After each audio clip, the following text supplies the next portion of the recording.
EFF leader Julius Malema has been making a final push to make significant inroads in the city of Cape Town and in the Western Cape. Malema has been campaigning in the city since Thursday. Let's now cross to our reporter, Lulama Maja. Lulama, talk to us then. A very good afternoon to you, first of all. Talk to us then about the messaging this afternoon from the party leader of the EFF, Julius Malema. We heard him talking about the issue of land, giving land to everyone. We heard him talking about wealth distribution, and it seemed as though he got quite a good reception there. Let's talk about that reception that he received this afternoon in Cape Town.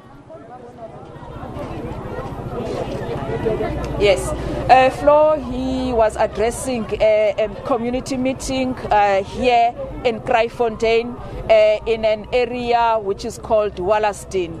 He spoke well about the question of land, and we know the position of the EFF when it comes to the possession of land, that there must be expropriation without compensation because the majority of people have been dispossessed of land.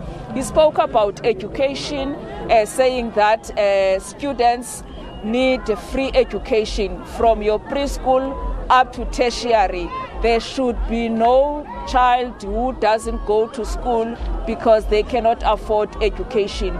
He also spoke about the issue of pensioners and also those who are receiving SASSA grant having to pay for municipal services, saying that they are too expensive, water and electricity, they cannot afford, so they should be exempted from paying for those services because they are receiving grant from government.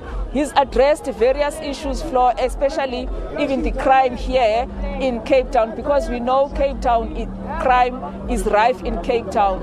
On weekends, we hear about shootings, we hear people being dead due to shootings. He's addressed that, and he's also saying that when EFF is in control of the city of Cape Town, there will not be a question of jobs for PALs. Jobs will be given to people who deserve on merit, who have qualification, saying that if they win and control the city of Cape Town, they will do skills audit, whether it's black, whether it's white, so that those who do not qualify, they can be taken out of the system, so that people who have skilled and have quality education can be able to be employed. I am joined by party supporters who were here to listen to their president, and they will tell us why they came here today. My name? You came here. Mm-hmm. Why did you come here? So I'm one of the ground forces of the EFF, especially in Ward 96. So as you can see, that one of the cardinal pillars of EFF is that people must get land without compensation. So the reason why the president came here was to put an emphasis on the manifesto, which most people weren't able to actually listen to and hear what he had to say. So because we know that on the 1st of November, we will all be participating in voting. So he came here to make people understand that the importance of voting, because when you go there on the 1st, you should be able to know that you are going there for change. You are voting for change. We are tired of empty promises. We're not wearing these regalias just because of we want to. We are wearing this because we are tired of empty promises. There are no jobs. There are no running waters. These people didn't just come to live here just because they want to. They came here because they are tired of paying rent.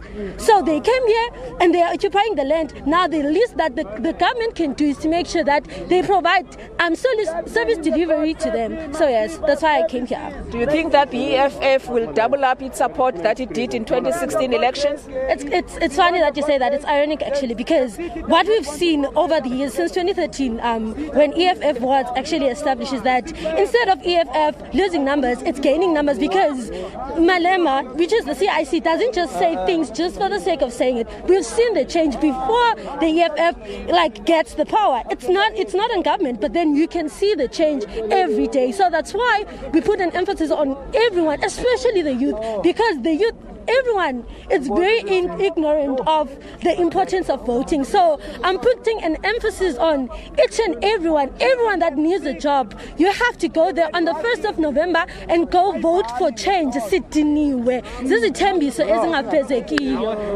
You also here, you decided to spend the rest of your day here. Why?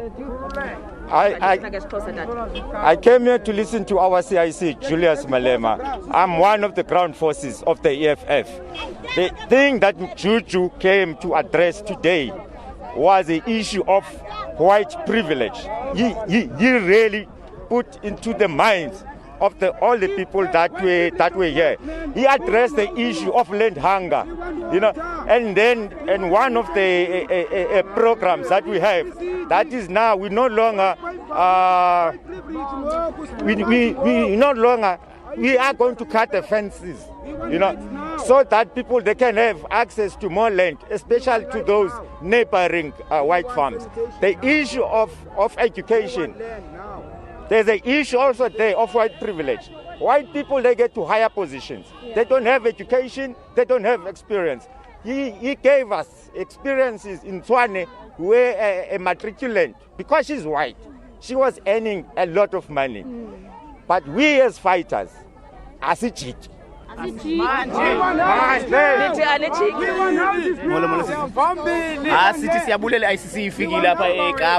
And umhlaba sizamthatha beKapa le ndawo iracist kakhulu iWestern Cape iWestern Cape and sifuna uMalema azophatha apha eWestern Cape so that iracism izophela apha eWestern Cape. Sifuna imisebenzi nini? Sifuna imisebenzi nini? Yes, those are supporters of EFF who came here today to listen to the CIC Julius Malema. With that, back to you at the studio floor. Before we let you go, Lulama, do you know it's quite noisy there where you are at the moment, but I think it's important to just touch on the support that the EFF enjoys there where you are. I mean, I see a huge crowd there around you, but certainly and truthfully speaking, when we talk about the Western Cape, we obviously think about the DA. He made a number of swipes to the DA this afternoon, the leader of the EFF. No doubt a lot of political parties making swipes at their oppositions, but it will be interesting just to know the level of support that the EFF does indeed enjoy there in where you are at the moment in Cape Town. Yes, Flo, when he finished speaking, his words were, I am very much happy with what I saw here today. So it just tells that people came out in large numbers to come and listen to him. Earlier on in the day, we were at Mitchell's Plain, where also many party supporters came out to welcome him.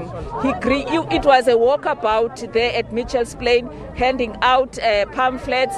He spoke to street vendors. He also spoke to taxi drivers because he went to a taxi rank, and then he came here.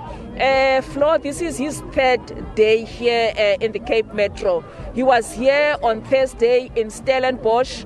On Friday, he addressed a mini rally for students at Belleville. Also, even there, the supporters of EFF came out in large numbers. And today, he was extremely happy, as he said at the podium when he finished his speech, that he's very happy with what he's seen here today. Remember, Flo, the EFF started contesting local government election in 2016. Here in Cape Town, it is the third largest party in the city of Cape Town Council with 7 seats. So they are hoping that now to increase their seats in the city council so that they can have more voice and be able to make changes and be able to implement what they want, because they are saying that in as much as they've managed to put pressure on the DA in these past 5 years when they were in the opposition benches in the city of Cape Town. They did manage to win some, but it was not enough. So now they want to be in control of the city so that they can implement their policies and implement their promises and implement their election manifesto. All right, Lulama Maja, many thanks to you coming from the Western Cape, Cape Town this afternoon for us, where the EFF is today on the campaign trail. We just heard earlier on from the EFF leader, Julius Malema, speaking to his supporters and, of course, touching on several issues quite close to the EFF's campaign manifesto, talking land, talking wealth distribution, of course, the issue of racism and inequality. And we certainly got to hear from some of his supporters there this afternoon, thanks to our reporter Lulama Maja there. All right, well, meanwhile, the DA leader, John Steenhuisen, says that his party